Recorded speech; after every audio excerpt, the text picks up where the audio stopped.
everyone, how are you? I hope you're having a fabulous day. Today I'm going to be interviewing Shel, who's one of my students / practitioners, friend, makeup artist, got a corporate job too. So we're in the middle of doing level 11. We've nearly finished it. And we're going to talk about that. We're going to talk about some of the healings that you've done before, who you are, and so you can get to know some of my lovely practitioners. Okay, let's get to it. Hello. Hi. How are you, darling? Amazing. Yay. Really good. Glad to be here. Yes. So how are you finding level 11? It's intense. Very intense. The healing is very quick, very deep. And obviously the body goes through upgrades as that's happening. So just feeling the physical side of it at the moment. But I'm sure by next week we'll be absolutely. We're all going to bed we went to bed at 9 o'clock on Friday, didn't we? Yeah, I feel like a kid again. It is, and we're sleeping a lot, you know. It's pretty intense doing this. So this is the level of distortion. So we're deleting distortions, and distortions are something like sadness, grief, rejection, betrayal. It can be a lot of different things. We have a significant amount of distortions, and it's just sort of the next layer of what's going on with healing. And if you delete the distortion, so a distortion is when something upsetting happens and it basically makes a hole in your energy system. It cracks your energy body, and then the darkness comes in, and then all of these different traumas and beings and everything else attaches to all of that, and then it sort of escalates everything because it's trying to get bigger and take you over a bit more. So what we're doing is a single move, deleting distortions, and it sends this divine lightning bolt into this root system of the darkness, and all of the issues get dissolved in a singular move, which is extremely quick. Unfortunately, we have a ton of distortions, every single one of us. So my level 11 students had around 3,000, I had around 2,000, and average people have got around 5,000 to 7,000. So there's a lot of work to be done. We can get through it very quickly, and I don't know what quite will happen to people who don't have distortions. I did look at some of the enlightened beings this morning, and they don't have distortions at all. I don't think it necessarily means that we'll be enlightened if we have no distortions, but I do think we'll have a lot more light in us because we won't be leaking, because the darkness is sapping our light and we're leaking it. So how's everything about that then? I just thought I'd explain it. I mean, it all just makes total sense that everything has to have a root to hold on to, and it just seems like these distortions are what's been holding everything in place, because even if you take off the top layer, you're kind of scraping the surface, there's always going to be something that's holding it there. I mean, when I was practicing yesterday and I was in my state of clearing, I literally saw a light sort of flash down my third eye. It was just like, oh my God, and it's so quick. It's so quick, I couldn't get over how fast. It's like, oh, it's gone. It's a lightning bolt. It's a literal lightning bolt. So it's divine. So the root system is like a black and sticky and tarry root system for all these different things that have happened to us. And it's literally divine light, like a lightning bolt. It's really cool. Yeah, it was just, I just couldn't go how fast it was, because there were times when I've cleared things in the past, and you can go for between sort of 5 and 10 rounds on the same issue. This yesterday was just like, oh, it's done already. Oh my God, next one. And it's much deeper as well. I mean, look, our work has always been really deep. I don't know anyone else's work is as deep as ours, but this seems to be getting everything out very quickly. We did your lungs as well. Did you have an impact on that one? So we worked on this. So lungs have 3 emotions stored in them according to Chinese medicine. It's sorrow, sadness, and grief. So if you've got sorrow, sadness, and grief, it actually affects your lung capacity. So we deleted sorrow and sadness and grief in class yesterday, and your lung capacity increased, didn't it? Up by 10 seconds. Up by 10 seconds. Up to 10 seconds. Yeah. So that's quite significant. Because Shel's, been doing a lot of work on herself for a long time, it's not as significant as it would be working on somebody who's never worked with energy, with these techniques on their lungs. But often I do this work on, I've done it on stage before, and people have increased their lung capacity, either doubled or tripled within 2 minutes, which is pretty cool. So it's a really nice technique for you guys to be doing on other people. Yeah. All right, so let's hear more about the healing that you've done in the past. What have you done which has been really cool?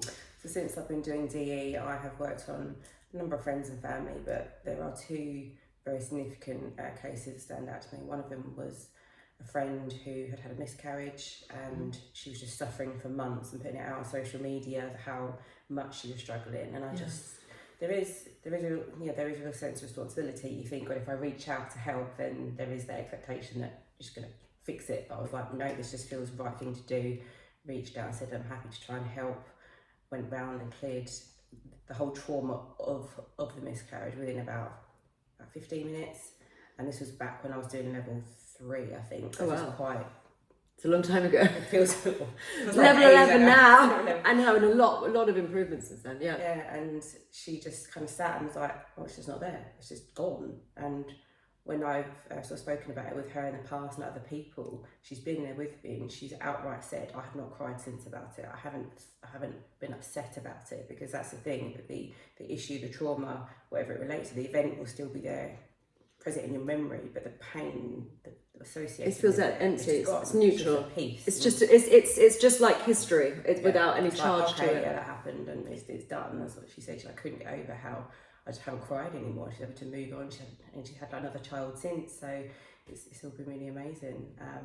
And I also had another friend who had a rape incident from her younger years, and she'd had 20 years of counselling that hadn't got rid of it, and it was affecting her new relationship. And it just got to a stage where she hadn't really spoke about it, and I had just mentioned in passing, because my house is full of angel wings, crystals, kind of paraphernalia. People go, oh, you're into different stuff, and I'm like, yeah. And I just kind of explained what it was, how it worked, and she was like, I'm really open to trying it, but just not yet. I just need a little bit of time, because that's the thing, people have to be ready to let go of their shit, because if you try and force it, it's probably not going to let go as much as you'd want, hopefully. Not with distortions. Well, maybe now, but back then it was. Back then it was be ready. So yeah, we just sort of worked on the incidents that happened, and I think it took about, and again, it's back when I was doing level 7, things were a bit slower then, but I cleared that in about an hour and a half. But that was 20 years worth of trauma. Goodness. And it was deep. I mean, I left feeling drained. But Yeah. again, it's such a rewarding thing. I just feel you can't put a price on how much you can help people and impact their lives in a positive way, and just see them lighter and brighter, and them just living their life rather than existing in this pain state that they have been so long. And you can get stuck, the 7 stages of grief, like you can really get stuck, and you can get stuck there for the rest of your blooming life. I've worked on people like that, and they're just in shock and they just don't move forward, and it's really upsetting. So if we can impact people in that, then it's a really beautiful thing. You also worked on a nurse friend recently, didn't you? Yes, yeah. I had a friend who's a nurse, and she'd had sort of 4 years worth of trauma with an ex-partner. Again, just got into conversation about what you do, and I mentioned it as healing work, and she was like really interested in trying it. And I think, again, I was at level 10 then. I cleared that in 10 minutes. Yeah. And 4 years of abuse. Yeah, and she was just like, I can't get my head around what you've just done, but it's just not there. And she said, like, if he was a person that I would have seen on the street last week, I'd have run the other way, I'd have hidden behind a car, whereas now I'd just walk past him and just be able to just walk past him with nothing, like empty no emotion. fear, no feeling, no anxiety.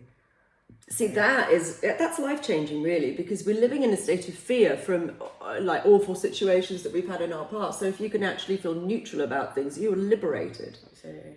It's real liberation. It's really beautiful. So a few years ago, we worked on a cyst. Do you want to tell us about that? Yeah, it was an ugly little bugger. It was really, it was gnarly. It was like that big. It was like a third nipple. It was just no, it was huge. It was a third boob. It was really big. This was like. She looks like one of those aliens from those shows. It's like, you know, like Cyclops.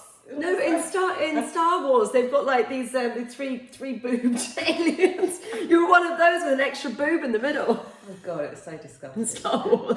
This is like 2020, I think. I'd had a domestic issue that had really hurt my heart. It had really upset me very deeply.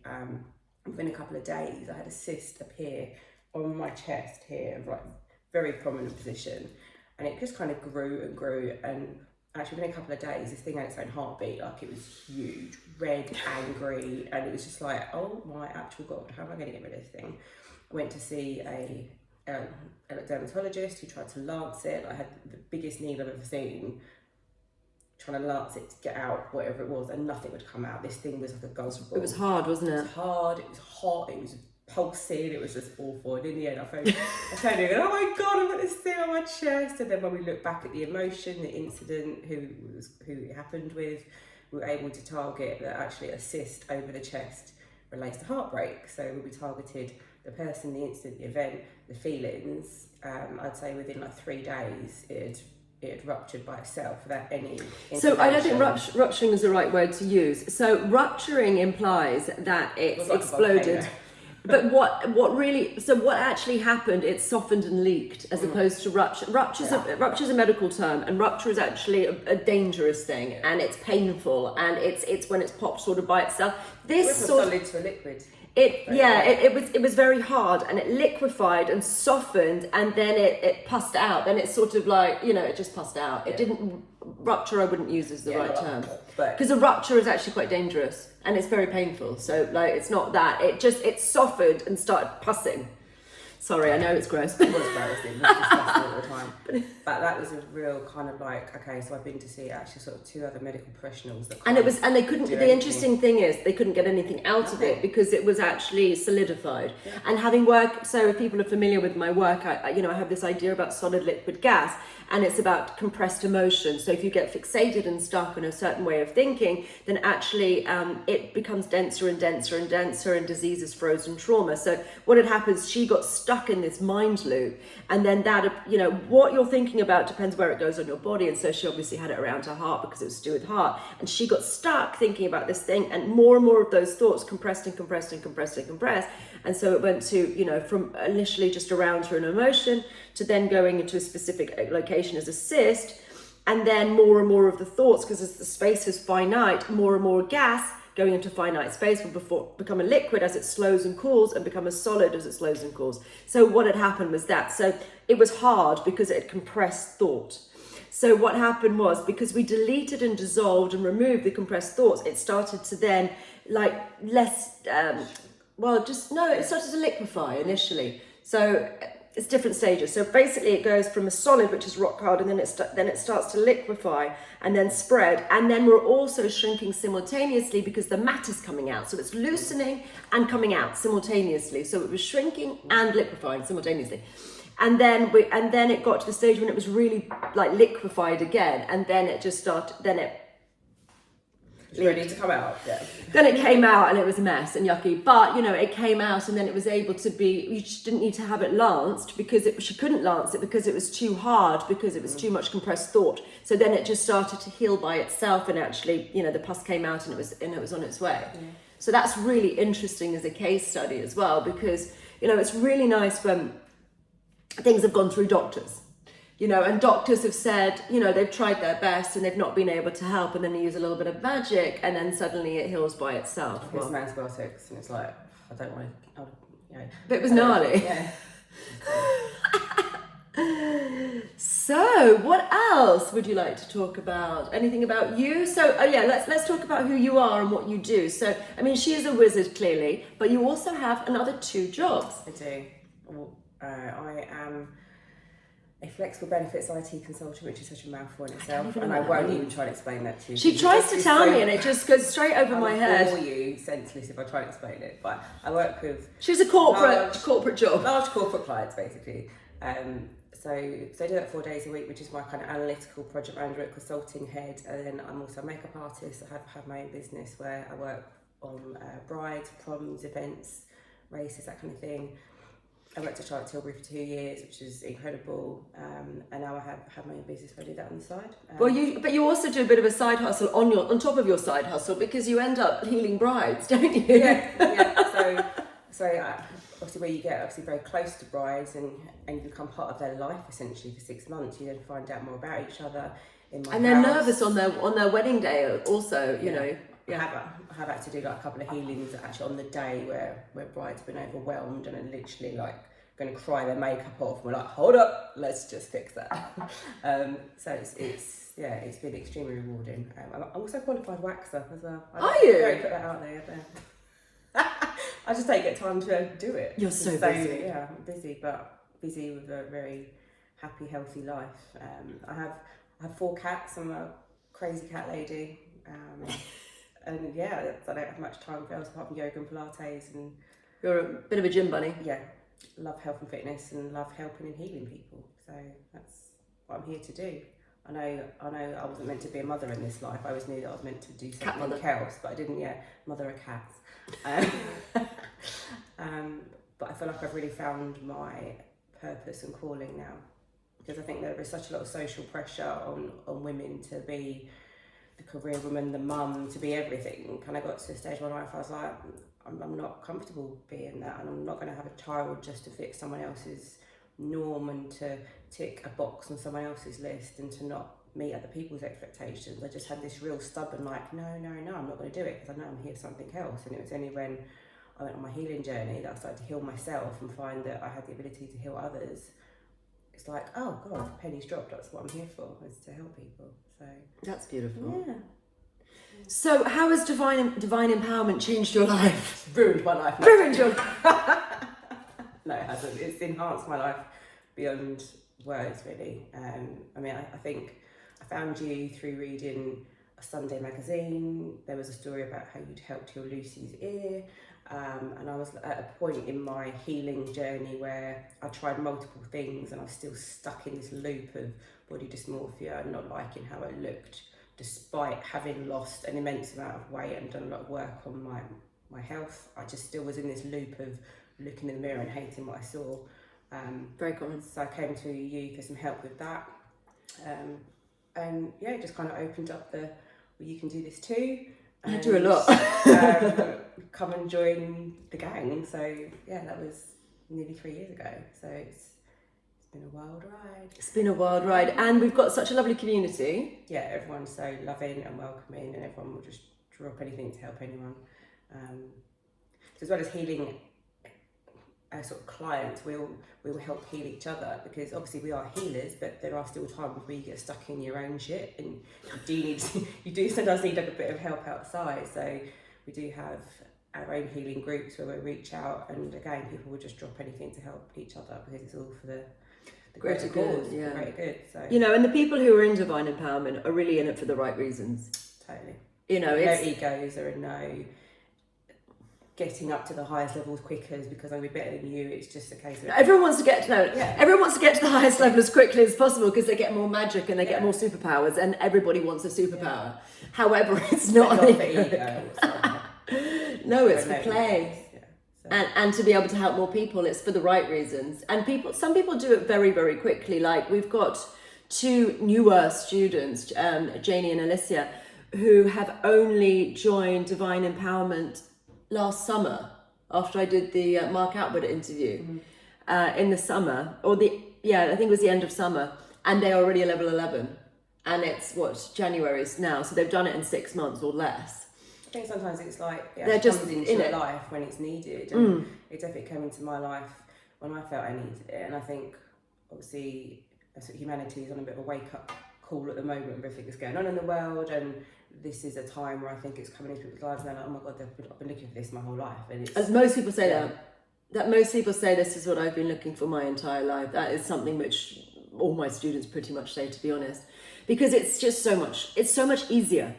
And the way that we learn is not a practice makes perfect. The way that we learn is a awakening. So my idea is that we're all gods and goddesses who forgot that we're gods and goddesses, and we've got a lot of our energy systems are intrinsically shut down and full of gunk, and that's partly to do the 26,000 year cycle, and partly to do some nefarious things. So what we're doing is very quickly removing the gunk that prevents you from being the god or goddess that you are, and that means that you get superpowers.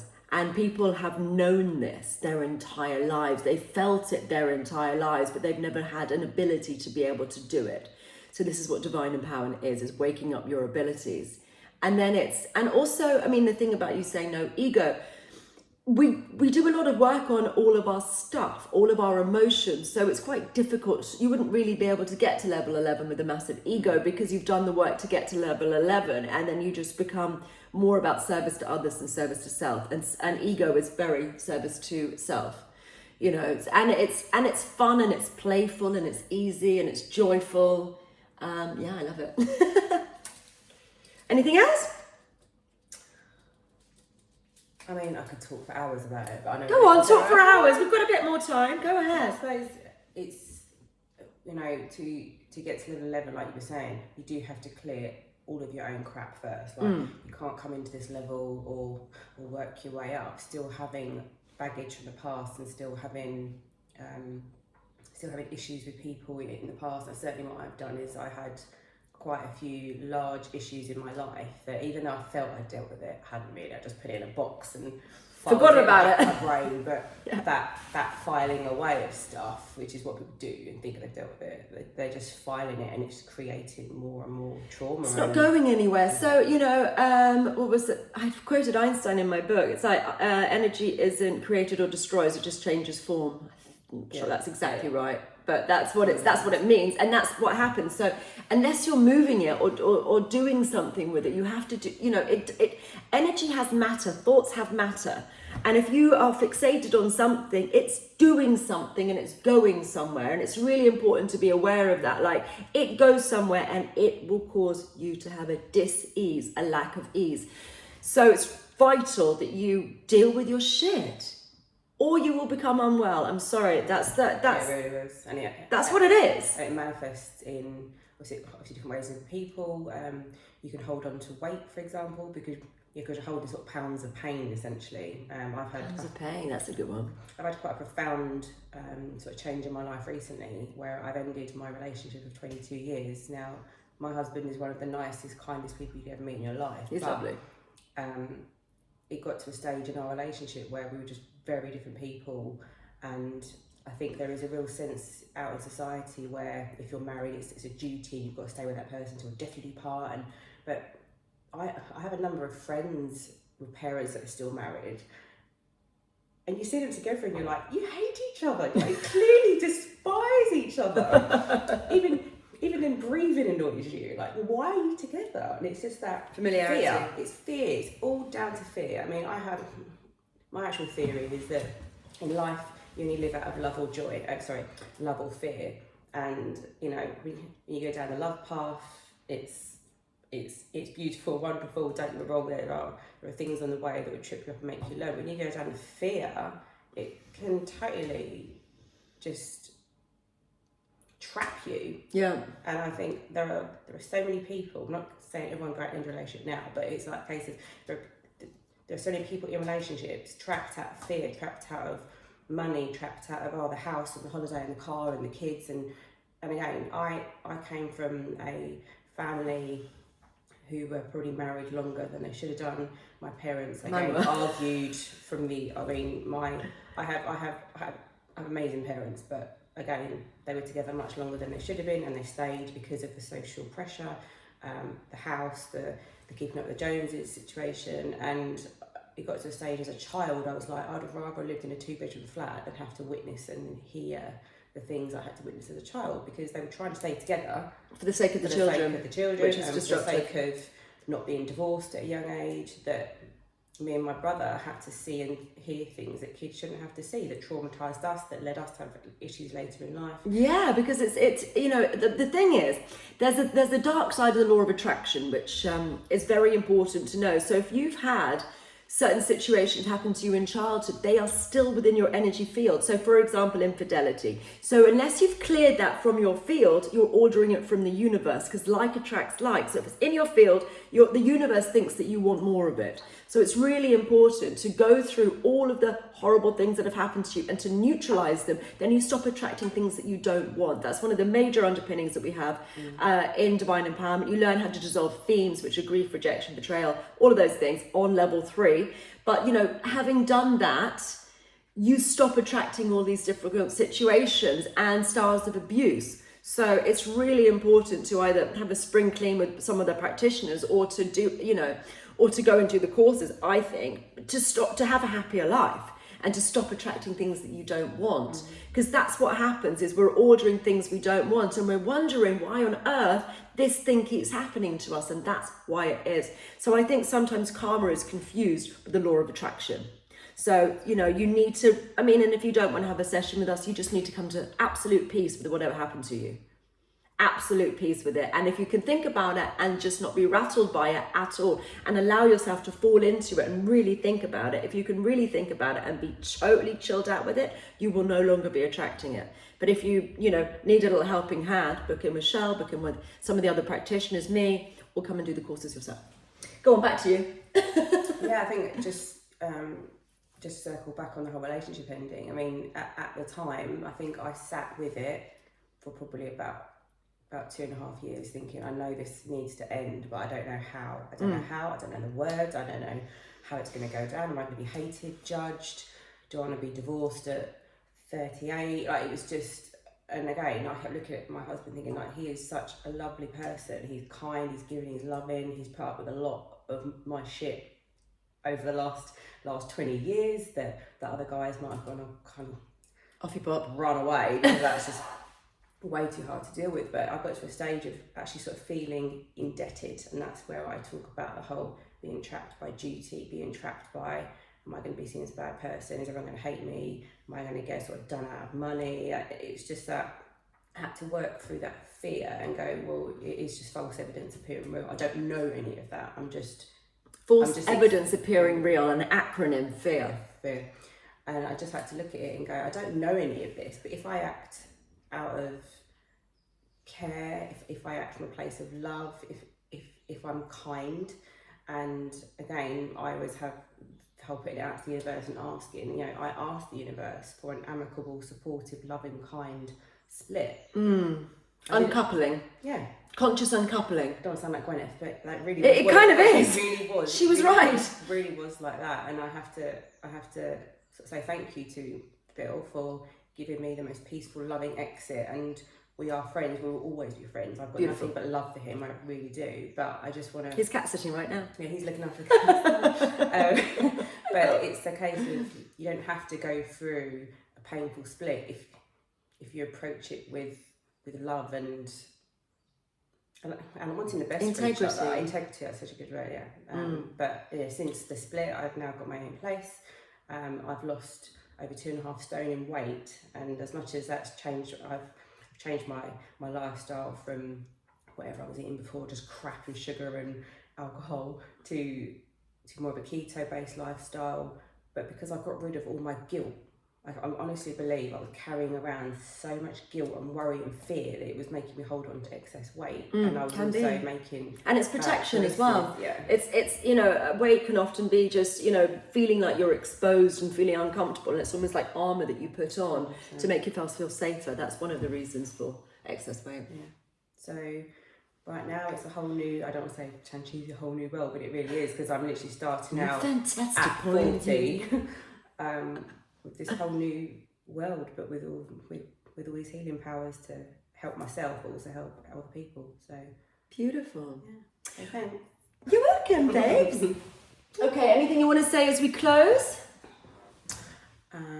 Sign up, ask. But I think the most important thing is just don't ever feel ashamed of asking for help, because there is an abundance of it out there. It's just not find your being tribe. scared. Absolutely.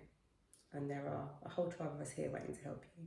Hopefully you'll join up, and we'll see you, or book in with Shel or one of our other beautiful, amazing practitioners, or even me.